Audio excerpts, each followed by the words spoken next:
Greetings, everyone. Pete Pardo here from Sea Tranquility. Welcome to another episode of Monday Night Must See TV with the Hudson Valley Squares. We've got in the house tonight Mr. Chris Allo, Mr. Butch Jones, Mr. Stephen Keeler, Mr. Ryan Scow, and Mr. Spaghetti Lee. Yeah, that's right. It's all the dudes tonight. So Lynn and Sydney are off doing other stuff tonight. Sydney and Mr. Franco are off seeing Bruce Dickinson talking up a storm tonight. Chris Canzaneri's on vacation. So this is the six you got tonight. It's Album War episode once again, going back to 1982. Tonight it's the battle of the live albums. We've got head to head Ozzy Osbourne and Company, Speak of the Devil, and Black Sabbath Live Evil. So we're going to each talk about these albums and which one we prefer and why.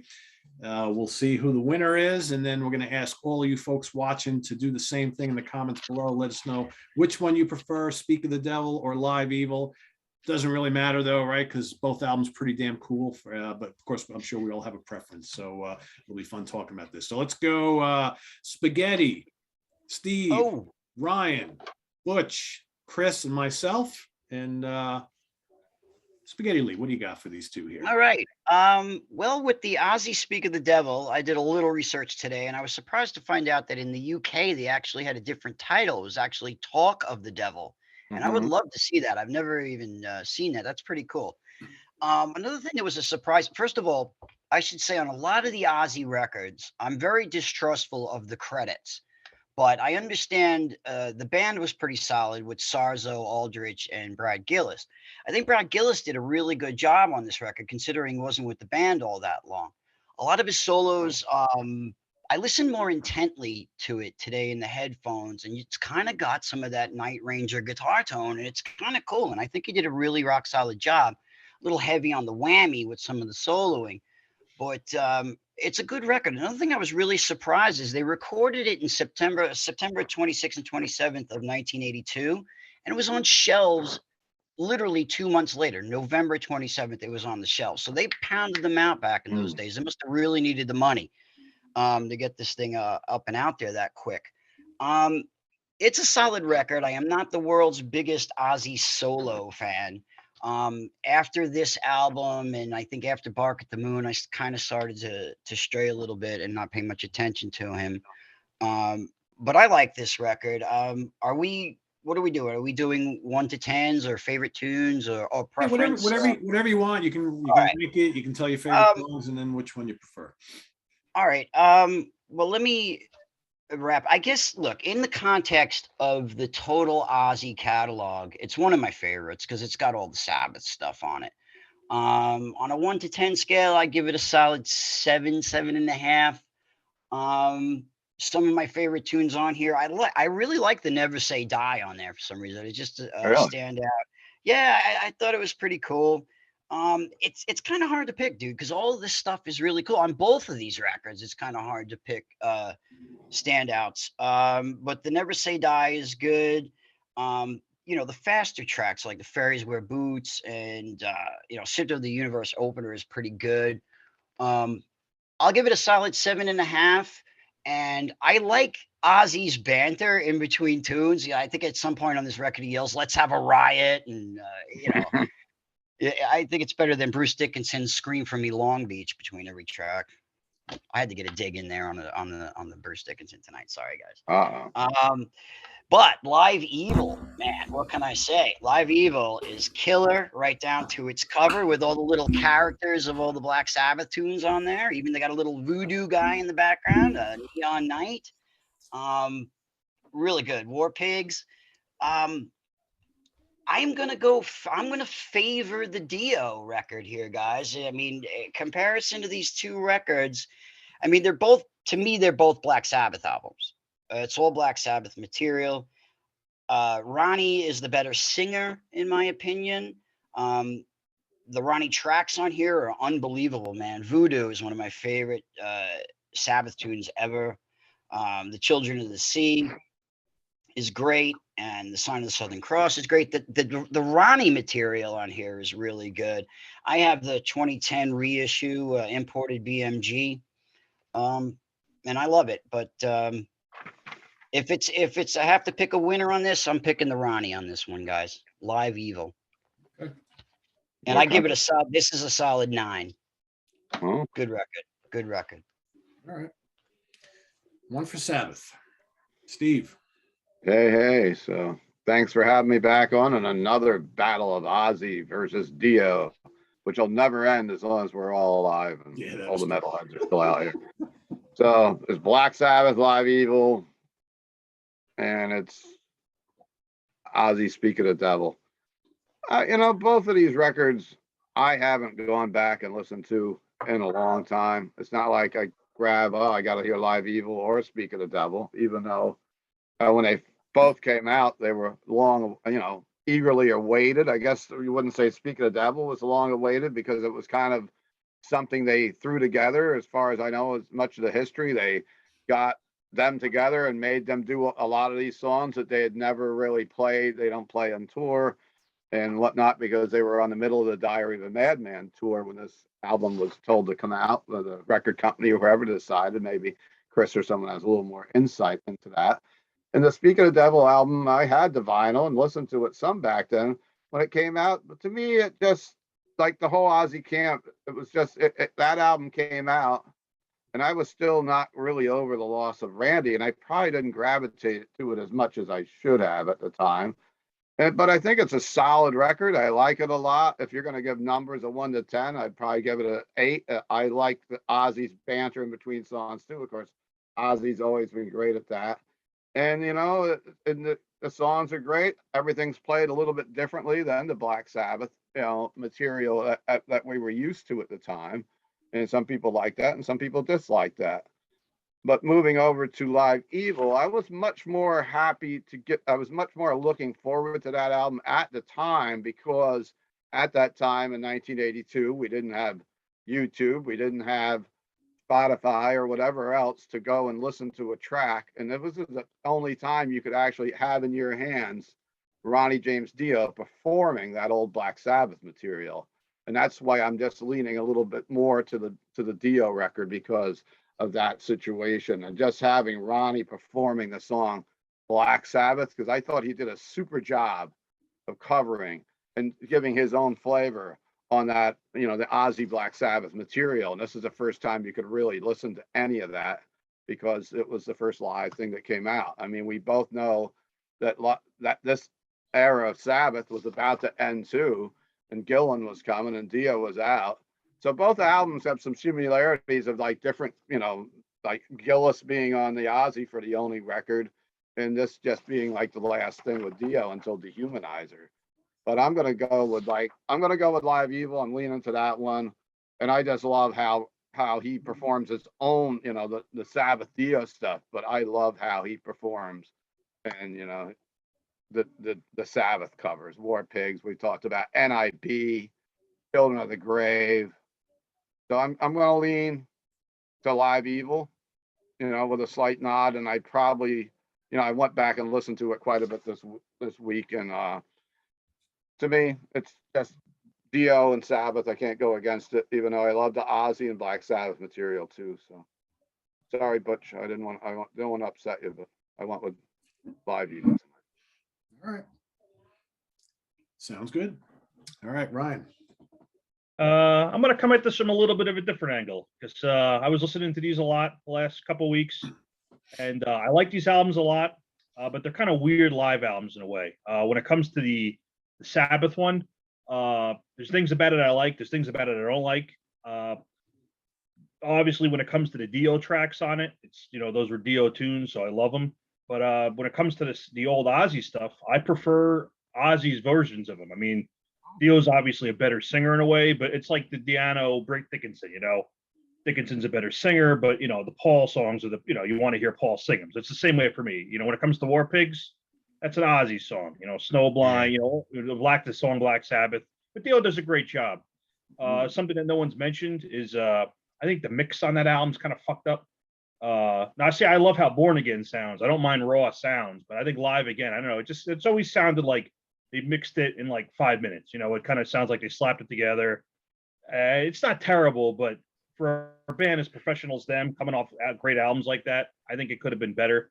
But I mean, the band sounds great. You can't fault the performances. Dio said that they were kicking ass on that tour. They were full of piss and vinegar, and it sounds it. They sound like they're having a good time. And then the Ozzy one, this is a cool album because I don't give a flying fuck about anything else that Brad Gillis has ever done. But on this album, he fucking destroys. Ozzy obviously was having a lot of, emotional, breakup over Randy's death. Totally understandable. And his performance on that album is kind of, he's fucked up, he's drunk, whatever it was. So he's there. Those band, they learn those songs quickly. Gillis learned those songs, I guess, in just a couple days. My understanding was he never really listened to Sabbath before. And he kills it. And I know there's a lot of, he doesn't play Iommi solos. He does his own thing. That doesn't really bother me. He throws his own little flavor in there. They are Iommi songs, but if you want to listen to those tracks, go listen to the old Black Sabbath albums. It's a little bit of a different thing. His guitar tone, as I'm sure Butch will agree, is phenomenal. And so I'm going to go with Ozzy on this one, even though the Sabbath one's cool too. And I'd say if I want to hear those Sabbath tunes with Dio, I usually listen to the 2007 Radio City Music Hall, Heaven and Hell. I think that's a phenomenal album. And even with Ozzy stuff, I usually listen to, it's a newer release too, an older material, but the Past Lives album I think is better too.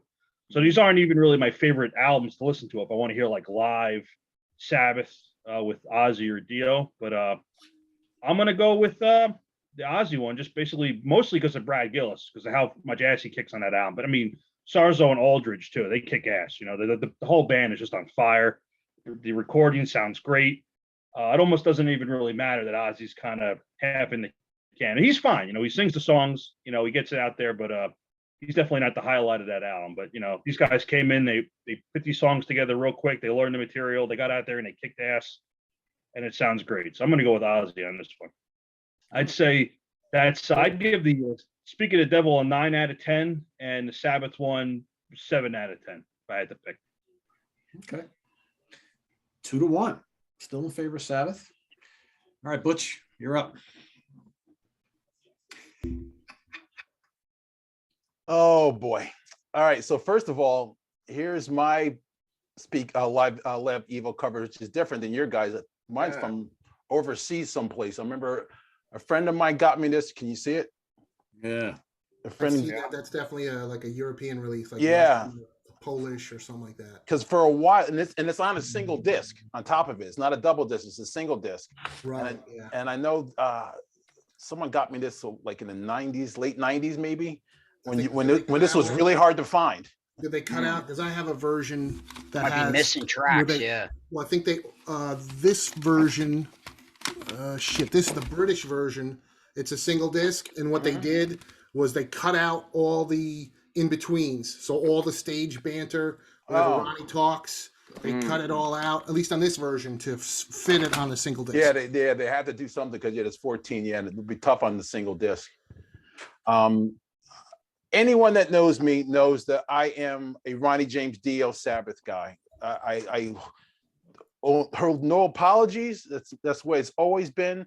It's meaner, it's heavier. I'll always take the Dio version of Sabbath over Ozzy. Yes, Ozzy's Sabbath is definitely more classic. It also has that whole psychedelic late 60s, early 70s thing. So that's why I think I like the Dio stuff better. I enjoyed this album a lot. I love Dio, but if you know me, which you guys been watching the show, there was no comparison because this is one of my favorite albums of all fucking time. This is Brad Gillis, like Brian just said, fucking owns. And here's the DVD too. I had Gillis sign them both for me, so I could have those and put those in my collection. Although you should mention that's a completely different show. The one that. Oh yeah. The marketing that they use the same name. Yeah, that is. Sneaky. Yeah, I'll bring that up afterwards. But that's so people are to this day are still confused. Well, I'll tell you. Again, anyone that knows me knows how much I love this record. I'll get into that in a sec. I love that record so much that I have both of the actual bootlegs from the 26th and 27th of September. with Ozzy sounding like Carol Channing, which is it's off the charts. And it's so bad in breaking down the fourth wall for people that don't know. Speak of the Devil, the vocals are all recorded in the studio. None of those vocals are live. Max Norman, again, I talked about Max Norman last week, how he's my favorite producer because he gets the greatest guitar tones. And again, this is my favorite guitar tone of all time is from this record from Gillis. Just tremendous. But it just goes to show you, Ozzy was so bad, the band was so good that Ozzy had to go in and redo all his fucking vocals. So, but it doesn't take away. Even the redone vocals, I don't even think those are that great. They're kind of they're Ozzy. Right. Yeah. There's definitely some squeaks which give it some authenticity. Right. Exactly. He apparently didn't show up for any of the rehearsals. No. Yeah. Like Ryan had kind of alluded to. So Gillis joined Ozzy less than a month after Randy died, and his first show was it wasn't even a month. Randy died March 19th. Gillis's first show was April 12th, 82. So that just goes to show you how quick they put that together. And then they had 5 days of rehearsal. And like Ryan also said, Gillis wasn't a big Sabbath guy, so he didn't really know the songs all that well or anything. He had 5 days to put this together and go out and record a record that we're talking about 40 years later. So, right. So my whole thing is, like, I know Chris's thing is, and a lot of people have said to me, well, not a lot of people, but some people have said that one of the reasons they don't like it is it doesn't sound like Sabbath. Well, my whole thing is, it's not fucking Sabbath, it's Ozzy. Right. If like Ryan had said, if you want Sabbath, listen to Sabbath. This was not supposed to be. This is not supposed to be Sabbath. To me, especially as a guitar player, the big thing with this record was one, like the guitar tone is off the fucking charts. But to me, it was taking, like I just said before about Sabbath. The 70s Sabbath had that kind of psychedelic thing still in Sabbath, which was a big part of what Sabbath was. But this was, now you're in the 80s. You have this young guy trying to make a name for himself, and a young gunslinger, and totally kicking those songs in the ass and taking them up to the 80s level, where it was no longer playing it safe and playing it blues bass and all that kind of stuff. It was a totally different guitar tone, using the bar, using all these things that are personalities that Iommi would never do, because that's not his thing. Iommi is a fucking legend. We all know that. That's not his thing. Just like, Van Halen came along playing with Sabbath. You didn't see Tony start going out there starting to tap. That's not his thing. Let that kid go do it. But that's the same thing to me that Gillis did on this record. He went out there and put his own stamp on it. They had 5 days to do it, to get it together. He didn't learn the solos note for note. He didn't really stick to the solos really at all in anything. Oh. A couple little things here and there kind of leading him into someplace, but he did his own thing on it, and I love it. It is still, I have 4 live albums that over the years it's kind of changed, but I realize I have 4 live albums that will always be my number one. I can't pick one over the other. I have to use all 4 of them and say that they're my 4 favorite, because I just can't pick between them. And this is definitely one of those 4. This album has been in my car several times in the CD player, 6 months at a time. Not that I listened to it the whole time for 6 months. I listened to other things, but it was in the car. So it was like, oh, got to listen to Gillis. So I love the renditions of these songs. They made them to me, giving it to a new generation. And that was the big thing to me. And Tommy Aldridge, my second favorite drummer of all time, crushes on this fucking album. Bill Ward is a great drummer. He's not Tommy Aldridge, and Tommy Aldridge takes what Bill Ward did, takes that power plant and takes it to a whole nother fucking level. So, and to me, sonically, it sounds better. Max Norman did a great production on this. Obviously, he had to do a lot more work than the average person. And, they had those 2 shows that they recorded. He had a 3rd show. Well, they did a sound check, because Sabbath Bloody Sabbath was never, like I said before, I got the 2 bootlegs of the full shows, but they never played Sabbath Bloody Sabbath live. So that was from the rehearsal the day, I think, of the 26th, I think. I think it was the 27th. I thought. Okay, it was one. I had a 50-50 shot. They did 2 shows 2 full shows on that Saturday. The first was the rehearsal. Right. Yeah, okay. That's where I think where Sabbath Bloody Sabbath. Yeah. Came from. And there was a few other songs, I think, He says, as far as I think, well, I know obviously that for sure, and it might be Never Say Die. I'm not sure. I mean, I know I've read before over time. He said it's like 3 songs, but I don't think it's 3. I think Sabbath Bloody Sabbath, obviously, and it might be one other because he's going back 40 years too, trying to remember. Right. But either way, long-winded explanation here. I don't need to do the rating system because I just said it's my top 4 live albums of all time. Share with that, so it gets a 10 out of 10 for me. I definitely think the production is better. It's crisper. The guitar tone is, like I said, it's literally my favorite guitar tone of all time. I love the way that they did the songs. They kicked them in the ass. They did them different, which I know pisses off purists, like I'm sure Chris is going to get into after I'm done. But yeah, it's not a purist thing for me. It's just the way that it made me, as a kid in '82 hearing this, it made me more excited about Sabbath, to discover Sabbath more from this than listening to the stuff that I had known at that time for Sabbath with Ozzy. So this, to me, made me want to go back and discover stuff that I hadn't heard yet in '82. So yeah, it's always going to be Speak of the Devil for me. So question for you. Yep. Would you have preferred, maybe not then, but I'm talking about now, I guess, would you have preferred that they did, I think, what a lot of fans wanted, which was to do a whole album of Randy era songs from the first 2 albums as a tribute to Randy? No, because I think that would have been too soon. It would only been a few months for them to do that. I mean, like, well, I guess they really were doing that every night because they were playing the songs, but yeah. No, not really. I mean, and I'll kind of tie up a couple of things then too. Is that I know, one, this was a contractual thing to get out of the label with Jet. Yeah. They owed him 2 records, so there was a double record, so that got them out of that. And also, more importantly, this thing was planned with Randy. This was supposed to have happened with Randy no matter what. Randy didn't want to do it, but that was planned from the get-go. So this wasn't something that they put together quick because of Gillis being in the band and so on and so forth. So this was planned all along. I like this. I mean, because, like Chris was saying, this Speak of the Devil has the Randy stuff on it. Right. That's essentially the live record that Pete just mentioned. Right. That's that. It's the same thing. Yeah. So this was.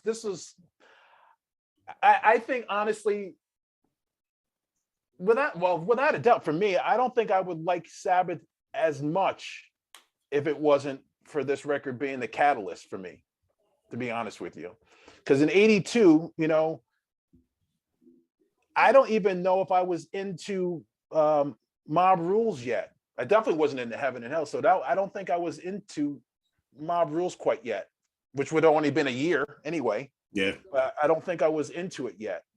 I think really my whole thing with Dio came with Holy Diver. So I had to go backwards a little bit to kind of discover. But yeah, that's an interesting question though, Pete. Yeah. Well, I think whether we get the album that we got, whether we got the album that I think a lot of us wanted, which was a mix of the Randy stuff and a couple Black Sabbath classics, or if they did a whole album of Motorhead or Thin Lizzy covers, it wouldn't have mattered because you probably would have gotten the same killer guitar playing from Gillis, regardless of what is on this. Right. So absolutely. Yeah. All right. So we got a tie, 2-2. Mr. Allo. Okay.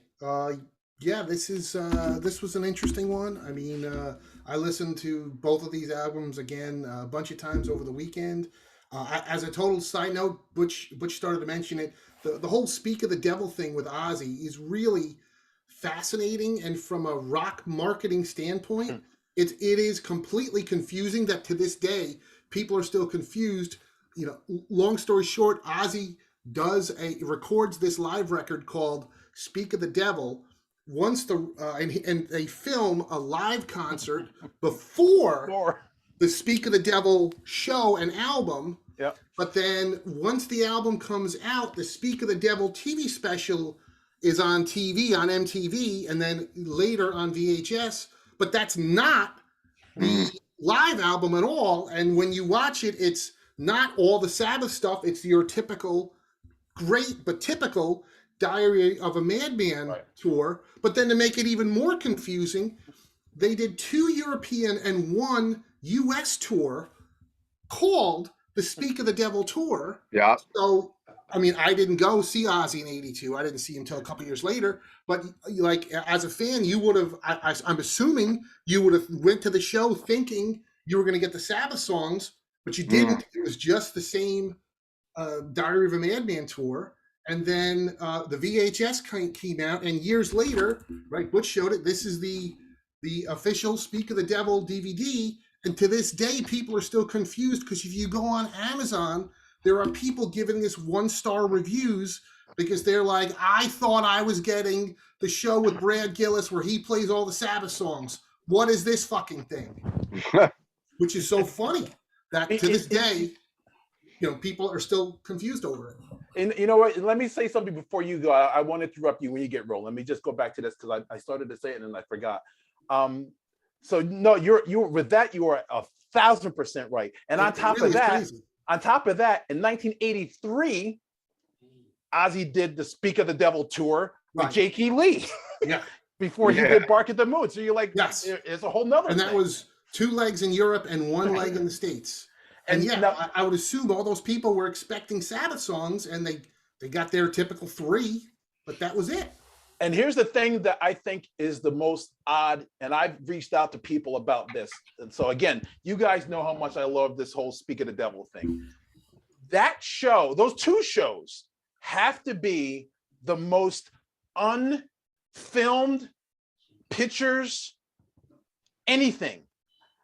40 years later, last year was the first time someone sent me 2 pictures that he took at one of the shows. Those are the first 2 pictures I have ever seen inside at the Ritz, ever. I've done nothing but homework trying to find videos, pictures, nothing. Please, Chris.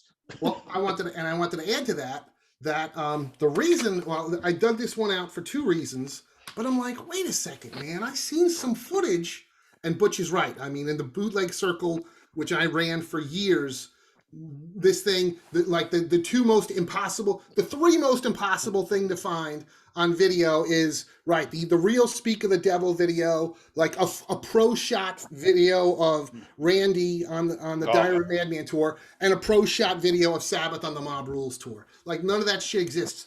But I remember when going over this, I was like, wait a second, I remember seeing some footage of the real Speak of the Devil show, and there is a 2-minute clip, 2 or 3 minutes on here, and it's this came out, I don't know when this came out, but this is called Ozzy Osbourne Memoirs of a Madman double DVD, and there's like 2 minutes of them live playing Fairies Wear Boots, and it's very impressive because it's like a barren stage, it's dark. Ozzy's head is completely shaved. And Ozzy's in front of the microphone, and he's got in red sweatpants, and he's got a folding chair with a lyric book and a lamp. Yeah. So the sound check. Yeah. No, that's the show. That was the show. Yeah, they were completely dressed down. They didn't wear any stage clothes at all. He famously could not remember any of the old lyrics, so he had that. And like Butch said, he didn't go to rehearsals, so And somebody sent me a clip maybe 4 months ago. The same guy that sent me the 2 pictures sent me a 1:12 video clip, and I think it might have been Fairies Wear Boots. I thought it was 2 minutes. No, this is different. This was this definitely isn't a pro shot thing. This was kind of, but I know it's 1:12, but out of the 1:12, there literally is only maybe 20 seconds of the Ritz footage. There's other footage from this. Oh, okay. There's the Ozzy Randy set, which is the majority of that 1:12, and it's like 20 seconds of the Ritz thing. And I saw that, and I've never seen it. I'm like, even though it was, minuscule, I've never seen it. And I actually even sent that to Gillis saying, hey, have you ever seen this before? It's a little teeny tiny little glimpse of just that era that nobody's got fucking pictures or anything. So it made me so happy to see that 20 seconds in those 2 pictures, 40 years later. It was just incredible. I can't believe that I'm sure someone's got something out there. I'm sure I have put it out there on Facebook. If anyone has pictures or anything, please. And that one guy reached out, and those are the only things I've ever seen. So if any of you guys watching this have anything, oh my God, you'll make my like I said, Butch, this has I want to say it's like 2 minutes of Fairies Wear Boots shot in the rafters. Ozzy's got the sweatpants. And that's a pro shot, Chris? Is that like shot or somebody it's a one camera, so I'm assuming either Sharon set something up or maybe they got it from a fan, but I had never seen it anywhere previously. So it is super rare. It's unfortunate that the whole song's not there. It's unfortunate that there's not more of it, but of course, everybody, knowing how the Ozzy's performances really were, maybe they were like, okay, this is the best 2 minutes that Ozzy did that night. So let's just put that out there. And yeah, like I said, on the same aspect, I'm sure everybody would love to see a full, whatever footage is out there of Ozzy with Randy on the Diary tour. Whether it exists or not, who knows? Oh, it exists. Hey, is it true that during this time, right, Ozzy, after he shaved his head, he used to come out on stage wearing a wig and then rip it off and freak people out? That's what I heard during the recording of the rumors during Speak of the Devil, is that he ripped it off during the Black Sabbath with the laugh, and the audience on Speak of the Devil, you could really hear them, react to something. Oh, I want to see that. They should put that. That would be yeah. Yeah, no, right? Yeah. Sorry to hijack, Chris. Sorry to hijack. No worries. But yeah, in listening to Speak of the Devil, which I loved as a kid, but I didn't get it until like probably 84 or 85. And at that point, I was still somewhat new. Listening to Sabbath was only like a year or two kind of thing, whereas now I'm old and been listening to Sabbath to 40-something years. But yeah, I do like Speak of the Devil. I think is great performances. I think everything sounds good. Even though Ozzy's vocals are fake, it works because there is still that cracking enough that it's still authentic. Really the only part that still bugs me, and it was only on a couple songs when I listened to it the other day, was Brad's solos, where he's just going nuts, just ripping it up, doing whatever. And it was just jarring. Like at one point I started to laugh because I was like, I don't even know what the fuck song I'm on. I think it was the end of War Pigs, but I'm like, Jesus Christ, I know these songs backwards and forwards. I don't even know where I'm at. Then I'm thinking, how the fuck does Ozzy know where he's at? He's looking around like, what the fuck is going on, man? But, I always thought, but when I started to think about it previously, I was like, oh, well, maybe, Brad Gillis just didn't have the time, which, of course, could be because they did this in a fucking hurry. But then I'm like, well, what did Randy do? So I went back and I listened to Tribute, and I'm like, well, fucking Randy didn't play the solos like Tony did. But so then I got this. I'm like, well, wait, scratching my head. I'm like, well, what did Brad do when he was playing the Randy shit? And then I'm like, well, no, Brad is doing his best to, be really close to the Randy stuff. Right. And then I found I'm like, well, what did Bernie Torme do? They found a bootleg of Bernie Torme, and it was just, the quality was terrible. I'm like, this is not a rabbit hole I need to go down. I was like, it doesn't fucking matter. Brad Gillis did whatever he did. Overall, I do really like Speak of the Devil, other than some of the solos were a little jarring and just, it's like, it would be like, Pete, if me and you were watching, a remake of Destroy All Monsters and everybody's in a rubber suit, but then all of a sudden King Ghidorah comes out and he's computer generated. We'd be like, whoa, wait, what? Like, what the fuck? Yeah. You'd be like, that just totally took me out. So, yeah, other than that one thing, but you're right, it's an Ozzy record. It's not a Sabbath record, and if you want to listen to the Sabbath stuff, you should definitely listen to Sabbath. So, but I definitely like Speak of the Devil overall. But yeah, to me, nothing beats Live Evil. It is my single all-time favorite live record. It's not perfect by any means. Definitely the mix, like Ryan said, famously is off. And listen, that's famously what partially broke up the fucking band. Mixing this record, and the Tony and Geezer were the producers, and they were supposedly coked up out of their mind. And the audience sounds like they're fucking 5 miles away. Whereas like you put on Speak of the Devil, first thing you hear is the audience going nuts, chanting Ozzy, Ozzy. It's so, it brings you in, and you put on Live Evil, like, is there anybody there? Like, are they just playing to an empty arena? But man, I love the performances. I love the track listing. I got 6 copies of Live Evil. I didn't bring out the tape and the vinyl because I didn't feel like looking for it. But this is the original CD from the early '80s. Then I got this is the British one where they cut out they remastered it, but they cut out all the stage banter. So I don't like that one as much. This is the 5-disc Rules of Hell, which has the 2 Live Evil discs, but this is the promo version. And then I got the real one too. I think this was 2008. I think the one I don't have that the Spaghetti has is the 2010 one, but I'm sure they're going to put that again. BMG. Yes. Yeah. I don't have that one, but I'm sure Sabbath are going to redo it with all of their reissue series that they've been doing. And I would love it if they put the DVD of Pro Shot Mob Rules footage, but I guarantee you it won't fucking be there. I remember when I interviewed all 4 Sabbath guys when they reunited as Heaven and Hell. And it was 4 separate interviews. And I asked them all, will now be the time for the famous Live Evil footage to come out? They gave me 4 different answers. But that was in 2007. And here we are in 2022. We still don't have it. So I'm sure we're never fucking getting it. We're never but yeah, between the 2 records, Speak of the Devil's really good, but yeah, I'm going Live Evil. Yeah, we're never getting that footage, man. Yeah.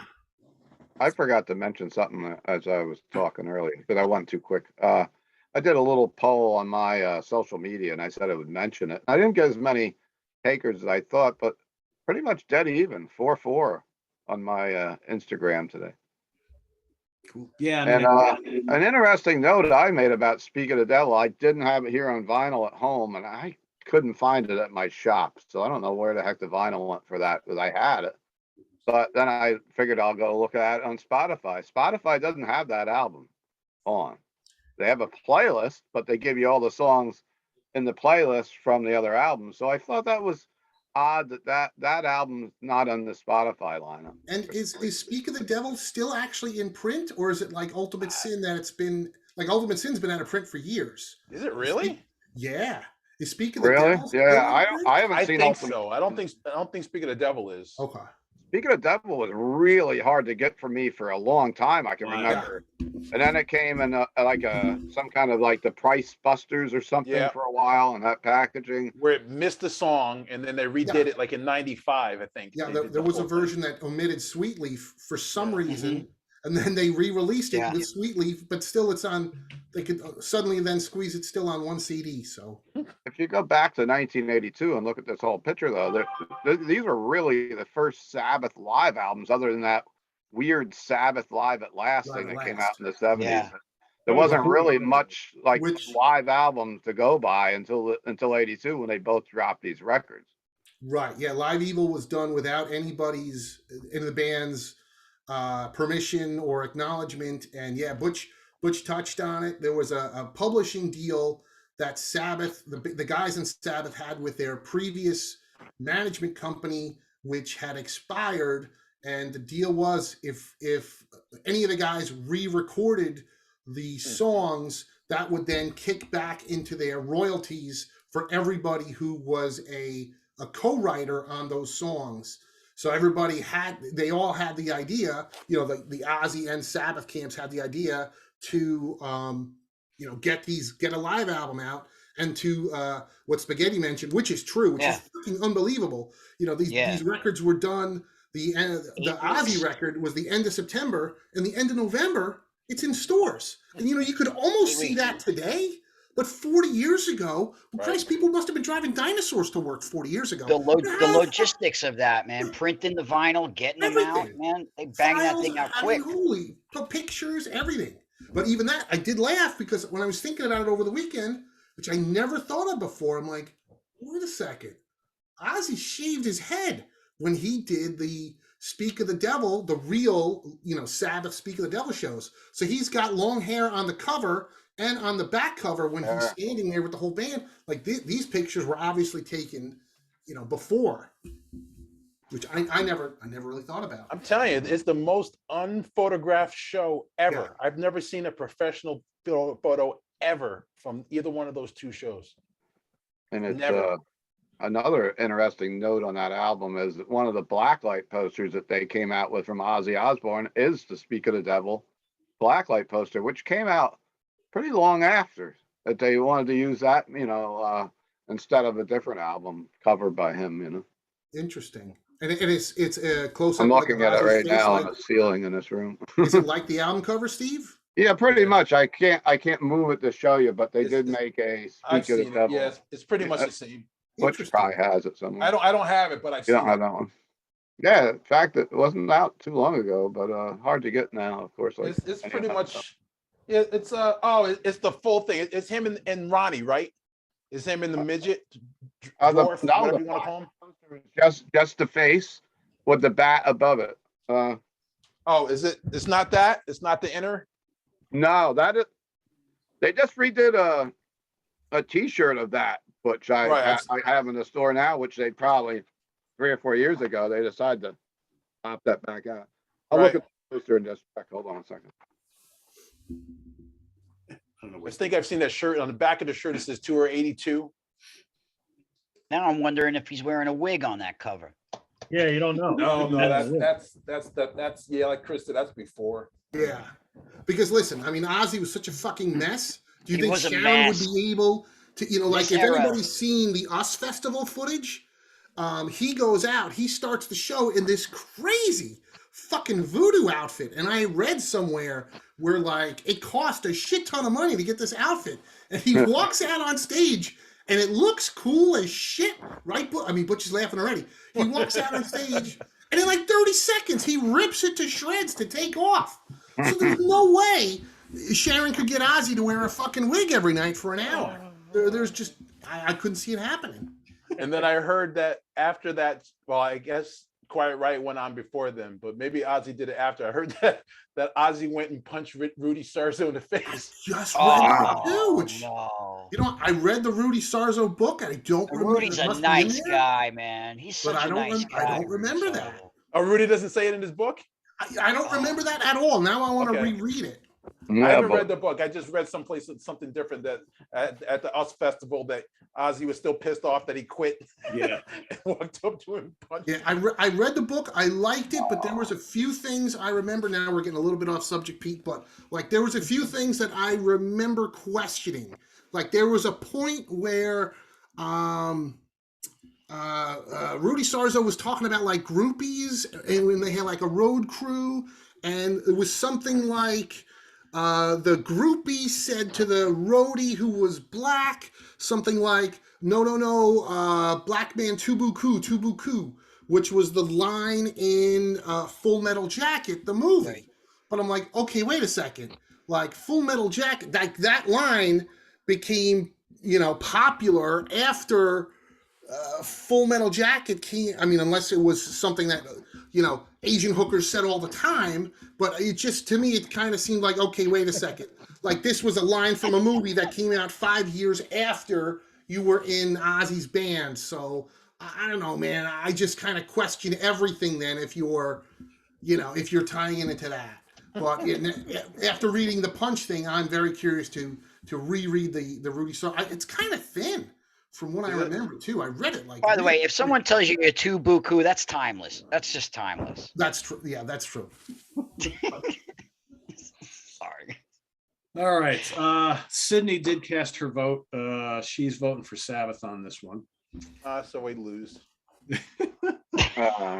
And all right, so my turn here. So let's start with Speak of the Devil. Love the set list. What I like about the set list is there's some songs on here that even Sabbath themselves weren't playing live much at all anymore. I mean, you got The Wizard. When the hell Sabbath ever playing that? Sabbath Bloody Sabbath. Another one. Universe. Sweet Leaf, Symptom of the Universe, great way to start it all off, other than the normal, ones you'd always expect. You got Snowblind. And what's crazy is back when Ozzy got back together with Sabbath, a lot of these, they never played these songs anymore because by then he couldn't sing any of them, right? It kind of blows. But the set list on this is amazing. I will say this is Gillis's best guitar performance ever. I agree with everything Butch says about this. He sounds incredible. Great tone. He's shredding balls on here for a guy that had no time to learn all this stuff. Pretty crazy when you think about it.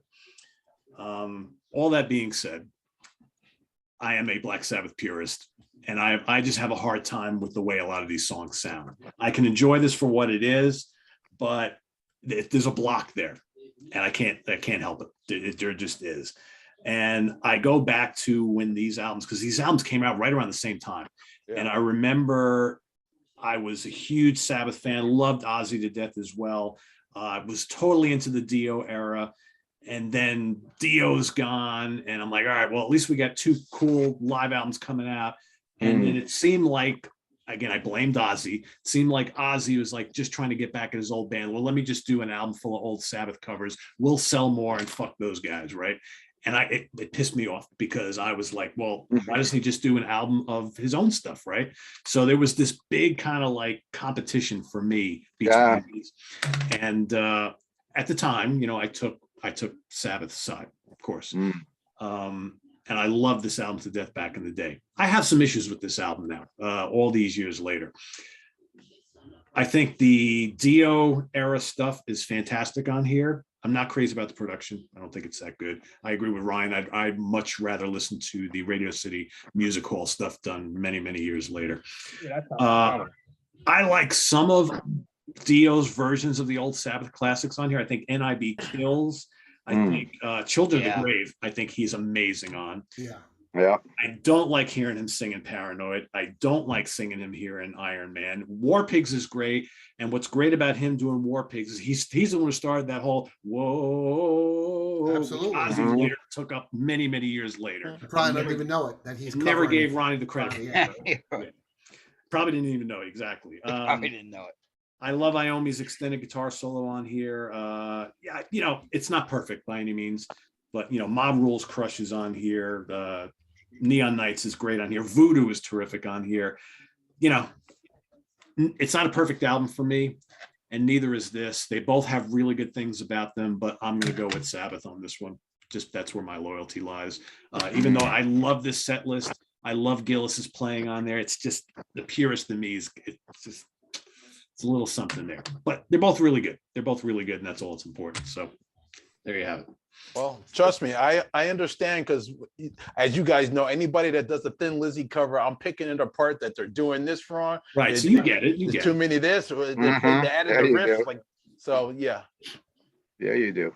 I mean, I know he said it before. I'm sure if what's his name, Jack Blades, if he got a hot new band and had a killer fucking guitar player and did an album of all Night Ranger songs, but the dude played them different than Brad Gillis, I'm sure Butch would hate it. And I'm sure Butch would hate it anyway because it's not Brad Gillis. It is not Brad Gillis. What you just said about Sabbath, I think I kind of tried to portray that when I was first talking about these albums earlier in the episode. I was in that Sabbath camp totally when this came out. And going back in the time, yeah, it was cool, but it was like, yeah, they were doing Sabbath, and we still had Sabbath at that time with Dio, which was a real upgrade, especially from when Ozzy was unraveling there. Of course, I loved the early 70s Sabbath, probably more than the Dio stuff personally now, but back then he was a dog in a fight, and it was very depressing when Dio left Sabbath and all that whole time period. And then we got Gillan, which was great, but that was short-lived. And then Sabbath really, when we had Glenn Hughes, which wasn't supposed to be a Sabbath album, and you could do a whole episode on Sabbath. They shit the bed. We're pretty hard. But I went to see Sabbath with Dio all the time back then. I saw Heaven and Hell tour a couple times. I saw Mob Rules a couple times. So I was lucky to be able to catch those shows. Yeah, as a 16-year-old kid, I kind of felt betrayed by Ozzy because I love Ozzy's solo stuff. I love the first 2. Ozzy records. And for me, it's like, well, if these two aren't going to play well together, let them do their own separate shit, right? So then Ozzy comes out and basically does, all old Sabbath stuff. And I'm like, why is he doing this? It's like, let his old band do their thing and he should do his thing.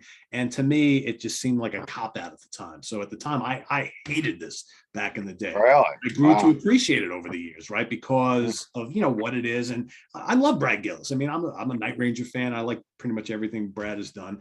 And so I look at it in a different light nowadays. Still have a little issue with it a little bit, but yeah, I don't know. It just, to me at the time, it was really upsetting because it's almost like he purposefully was like, well, I'm going to compete with Sabbath and I'm going to prove that I can sell more records and blah, blah, blah. Yeah, you never know. Yeah, and quite frankly, I mean, here's the thing. You don't buy this and you didn't listen to this because of Ozzy, right? Because he's not great on this. And, we all knew what he was going through at the time, but the band is just on complete fire, right? Absolutely. Yep. Plus, It's all these interesting, years later, to hear how Ozzy and Sharon really treated these band members, man, is terrible. I mean, I didn't know that. Is it true that he took a swing at Rudy Sarzo? Rudy's a real sweetheart of a guy, man. That's not cool. And the way they treated Jake and just look at Diary of a Madman having pictures of Rudy and Tommy Aldridge. And Rudy didn't play at all on it, right? They're not on there. Tommy didn't play on it either. Yeah. That's why I've come to not trust the credits on these records at all. It's like all these guys are telling different stories, who wrote what, who played on what, who played where. The way they fucked over Lee and Bob Daisley all those years. Oh later. yeah, when they redid those records there in the early 2000s. Yeah, I remember that. A story that I read recently that I had never heard, because of course Lee Kerslake, they were still part of the Blizzard of Oz band. It was Sharon who came in and got rid of those guys because it was Don Arden's other kid, and I can't remember his name, but he was apparently managing Ozzy early on, and then Sharon took over, and one of her decisions allegedly was to get rid of those guys and bring in Rudy Sarzo and Tommy Aldridge, which I had never heard until recently. I guess Bob and Lee didn't quite have the look, right? Even though, and that could be. So maybe they're like, hey, let's get younger, cheaper Americans. I mean, they were a lot younger then, but who knows? I mean, she had some reason for it. Yeah, the way they treated them afterwards, though, was wrong. I mean, it's not like Ozzy and Sharon don't have the money, right? Just pay them. Cut him out. That was just like a fuck you move. Some shrewd business. A lot of those, yeah. But at least Kerslake got his platinum albums though before he did. Never. Yeah. And to what Steve was saying about Ronnie leaving Sabbath, I had always heard that there was the whole mixing thing with Live Evil. And that, I always thought that Ronnie then went for a solo deal with Warner Brothers. It wasn't until more recently that, there was even an interview with Vinny Appice where he mentioned it, that no, he had the solo deal in place with Warner Brothers while he was in Sabbath. So I'm like, geez, wow. So is Warner Brothers to blame for fucking up that version of the band? Because, not for nothing, Ronnie was probably like, hey, well, fuck you guys, man. I got a solo deal in place. I'm going to take the drummer with me, and I'm going to get a hot new fucking guitar player, and I'm going to be just fine. And, of course, he was. But you could see why that would bolster his confidence to be like, all right, you guys are fucking with me? Fuck you. Mm-hmm. Yeah, I think I heard it in an interview that during the mixing of Live Evil, like one of the engineers or the producer was like a chronic drunk, and it was just kept messing it up. And then Ronnie and Tony were blaming each other for coming in after hours. There was something about the mixing of the record that caused a lot of problems. That's the famous story between those guys. And then, of course, Sabbath couldn't get the mixing situation under control for the next album either, right? You got the line. Exactly. It's like, come on, guys. Yeah. I wonder if they took the shrink wrap off the speakers during the recording of Born Maybe Again. not. It's muffled. Sounds like it's in a paper bag. A lot of nose candy going around too. Oh yeah, for sure. Oh yeah. Yeah. So did he just get the? Oh, I'm sorry. Didn't he just get the masters for Born Again? They finally found them or something recently. Hopefully, Let's hope we get a new one of the hopefully new we'll mix. see that maybe. And You know what's interesting? It's amazing how they miraculously just turned up now that they've been collecting all these box sets, right? Oh yeah. Oh yeah. so with the poster here, Yeah. you know what his name is here? Yep. Ronnie. You know why his name is Ronnie? Oh, Yeah, it's something pretty to do easy with to Ronnie figure out. James Dio, I guess. It wasn't very subtle. Not very No, subtle. it wasn't very No, subtle. on the nose, Ryan, on the nose. But you know, Yeah.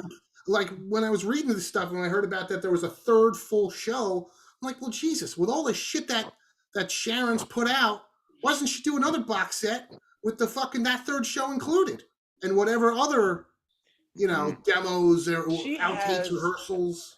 I don't know what it was. I saw something, and I think this is on one of those box sets or something. There's footage of whatever I was watching. They're making footage of Ozzy watching a show, you know, with the score on the bottom, you know, with the number, the time code, and all The that time stuff, code. of him watching him and Randy from 80, 81, whatever, 82, whatever. That's not one of those after years. hours. No, it's not the after hours. This is one of the full production Diary of a Madman stage set and everything. So you're watching and you're like, what the fuck is that? What's that? Right. So they have it. got They have the material. I don't know. I mean, is it that they don't want to pay the road? I don't know. Who at this point, like you said, there's so much money to be made. Why wouldn't you want everyone to get their share? You know, and you know that they're going to take more of the share anyway. So who knows what they're waiting for? But there is, there's been stuff that's leaked on YouTube here and there. I know that they have mountains of stuff. They do. I saw the Entertainment Tonight footage not that long ago, and I was like, wow, this is really cool. But the fucking cameraman like stays away from Randy. It's crazy.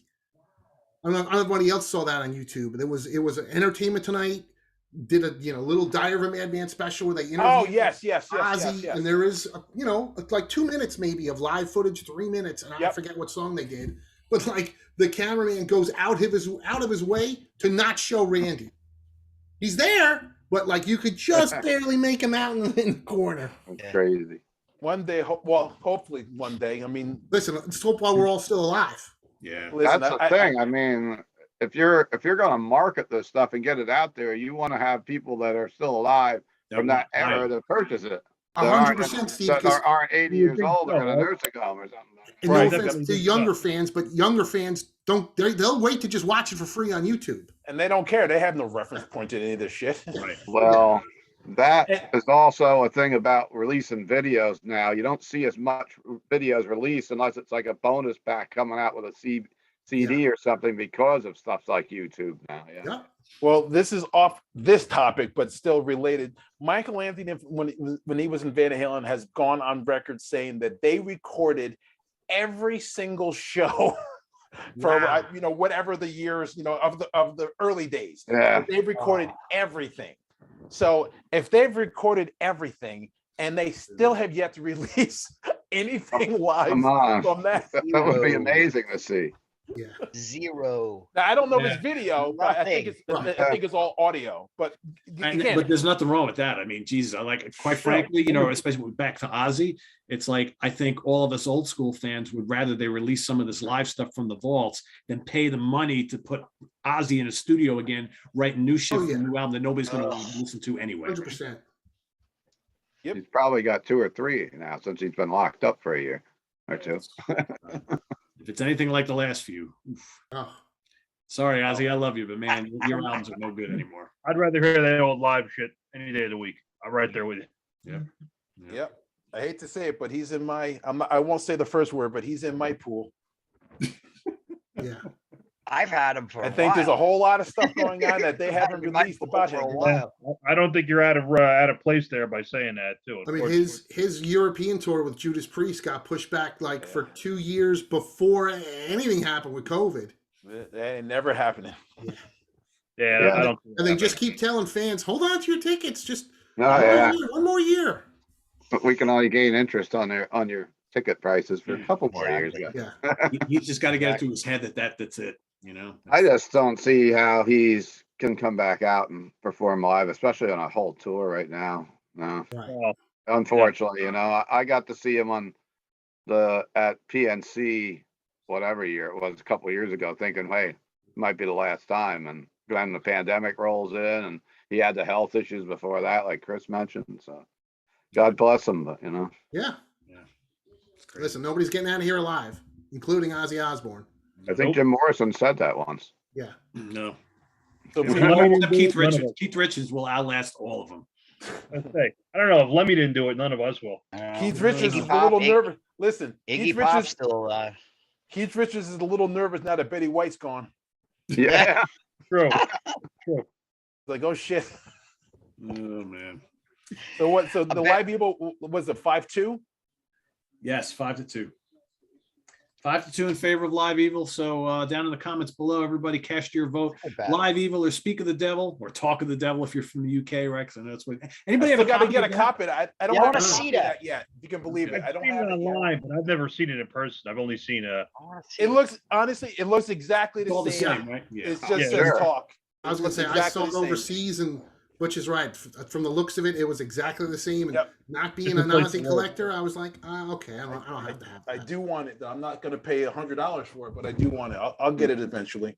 Yeah, there Well, you go. someone They- send one to Butch out of If someone kindness. out there has an extra copy, Mr. Yeah, send Bush it to would Butch. definitely like And I do remember Thank you. they made patches too back then, which float. You know, see, they turn up every so often, and it's just like the album cover, but yeah, it Yep. says "Talk of the Devil." Yep. Cool. Yeah, I've got a bootleg shirt of it, but that's it. But it's a nice shirt. So everybody $10. cast your vote down below in the comments below, and stay tuned next week for another album war from 1982. Next week, I believe, is Whitesnake, Saints and Sinners going up against Rainbow Straight Between the Eyes. If I'm not mistaken, I'm pretty sure that's what we're doing next week. Hold on, I will double check. We don't have a center square tonight. Chris Allo, final thoughts of this evening while I check the schedule. These are both really good records, and man, I would pay big money to have any of those videos that I mentioned. I would definitely pay more money for the Sabbath Pro Shot. But hey, if anybody's got anything, send the Sabbath stuff my way and send the Ozzy stuff Butch's way. And we would both be greatly appreciative. There you go. There you go. Good And yes, I was Lord. correct. It's Whitesnake, Saints and Sinners versus Rainbow Straight Between the Eyes next week. So stay tuned for that. Visit us on the web at www.seatranquility.org. We're on Facebook. We're on Twitter. Of course, we're here on YouTube all the damn time. For Chris Allo, Butch Jones, Steve Keeler, Ryan Scow, Spaghetti Lee, I am Pete Pardo. Good night, everybody. See you next week. Take care. Bye-bye.